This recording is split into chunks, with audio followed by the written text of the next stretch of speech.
Assalamualaikum warahmatullahi wabarakatuh. Kembali lagi di Ardi Channel. Kali ini kita akan membahas Daihatsu Terios tipe R, all new Terios dengan fitur-fitur yang cukup menarik, fantastis. Jadi semoga harapannya dengan video ini Anda yang ada dana atau budget sekitar 230 ke 250-an lah ya, 250 jutaan mau cari mobil baru. Nah, apakah mungkin Terios ini menjadi pilihan Anda?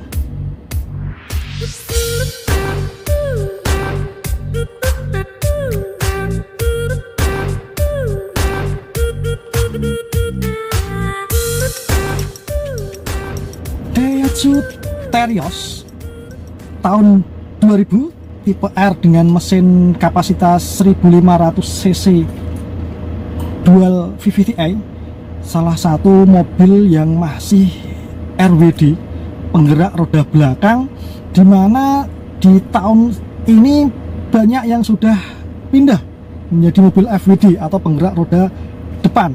Ada Xenia Avanza, Innova Zenith yang baru, semuanya pada pindah di depan. Nah, Terios ini salah satu bisa dikatakan keunggulan, bisa dikatakan kelemahan ya. Kalau buat kami sih penggerak roda belakang itu masih menjadi keunggulan, masih menjadi daya tarik, masih menjadi salah satu pilihan opsi kenapa ngambil mobil harus Terios ini.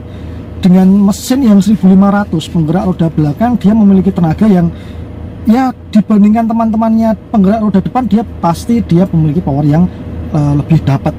Apalagi ketika kita pakai muatan yang banyak, jumlah penumpang yang banyak, dan juga ketika kita ke daerah pegunungan atau kita butuh power di tanjakan dari mobil ini, kita merasa lebih nyaman mengendarainya.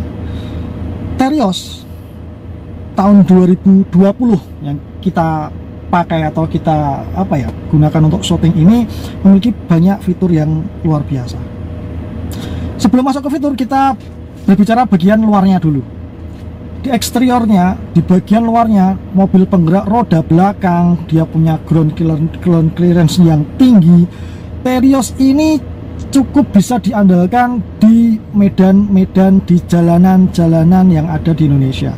Masuk di pedesaan oke, masuk naik di dataran tinggi buat piknik, buat jalan-jalan ke pegunungan di dataran tinggi juga kita pede bawanya. Terus buat menerjang jalanan di Indonesia yang ya mohon maaf tidak semuanya mulus, itu juga kita hajar. Lubang-lubang yang dalam kita untuk manuver, untuk ambil, untuk misalnya itu masih oke lah, sehingga mobil ini menurut kami kenapa masih jadi alasan warga atau masyarakat di Indonesia memilih Daihatsu Terios ini. Selanjutnya teman-teman, opsi atau pilihan kenapa kita ambil Terios ini yang pasti suku cadangnya. Jadi satu, bodinya, luarnya buat jagong nggih miyayeni, keren patut. Yang kedua, orang Indonesia itu pasti masih berpikir suku cadangnya, harga jual kembalinya. Dengan brand Daihatsu, Terios ini sangat mudah lah. Bengkel Daihatsu Astra di mana-mana ada, spare partnya mudah, sehingga pembeli pun kita pemilik itu tenang. Jadi kalau mobil ini kok ada rewel butuh jajan spare part itu masih mudah. Selanjutnya, kenapa Terios ini masih menjadi pilihan masyarakat kita? Menurut kami ada di 7-seaternya.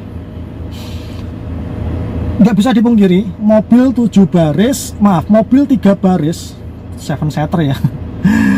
Aduh, maksud kami mobil dengan 3 baris 7 penumpang itu masih menjadi primadona di masyarakat Indonesia.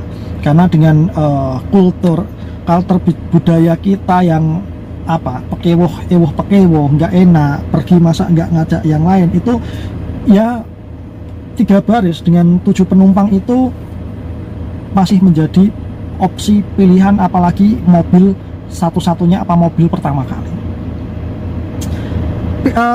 Kelebihan selanjutnya yang keempat sepertinya ini ya. Keempat ini Daihatsu Terios ini memiliki fitur yang di kelasnya dengan harga yang sama.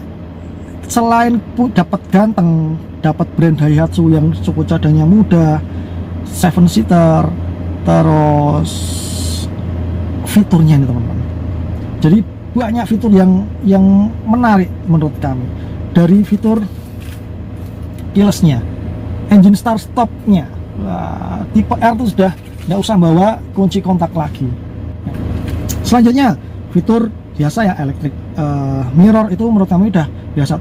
Retract ya, meskipun itu terlihat biasa tapi memang manfaatnya menurut kami ya itu cukup signifikan. Ketika kita parkir di tempat sempit itu tinggal satu tombol udah retract, spionnya retract.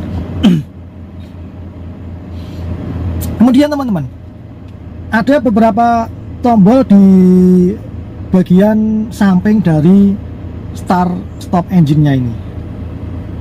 Yang pertama TRC. Nah, tombol TRC ini salah satu fitur yang membantu kita untuk safety, salah satu keamanan mobil ini ya. Jadi ketika misalnya kita jalan di jalan tol dengan keadaan hujan, ada genangan air di jalan, ini fitur sangat membantu. Meskipun mobil jadi terasa berat, kayak ada yang gondeli, kayak ada yang nahan. Kita hanya ngegas, tapi seperti ada yang ngerem gitu. Tapi itu yang membuat mobil itu seperti nempel dengan aspal seperti itu. Nah, ini juga menurut kami cukup membuat kita merasa lebih nyaman, lebih tenang di jalan, lebih tenang dalam mengendari ketika posisi hujan. Nah, itu ketika itu kalau kita matikan ya lancar-lancar aja, emang nggak ada kendala di engine, nggak ada masalah apa. Tapi itu sangat membantu ketika di cuaca-cuaca yang memang kita perlu safety yang lebih tinggi. Selanjutnya teman-teman, AC-nya sudah digital, suhunya sudah pakai angka ya, digital, jadi tidak analog sebelumnya. Fitur yang lain ada di setirnya mungkin ya. Di setir sudah multimedianya sudah menurut kami cukup memanjakan lah, cukup memudahkan kita pengendara membawa mobil ini, mau mainkan Bluetooth, mau pindah radio, besarkan volume, ganti channel, ganti lagu, itu cukup memudahkan.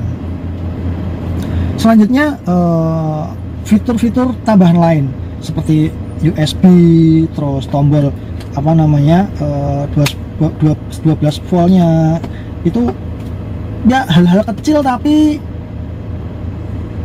manfaatnya akan terasa ketika kita pakai untuk harian, karena mobil ini menurut kami bukan mobil yang hobi, mobil ini cukup excited dipakai untuk harian. Selanjutnya teman-teman, ini sentuhan kulitnya ini ya, cover joknya, perpaduan hitam putihnya itu cantik sih, cantik menurut kami. Ya itu kembali ke selera sih ya, tapi cantik menurut kami. Kembali ke selera. AC double blower ya, meskipun biasa ya, tombol lampu yang cukup di tekan seperti ini ya. Hal-hal kecil yang menurut kami masih bermanfaat.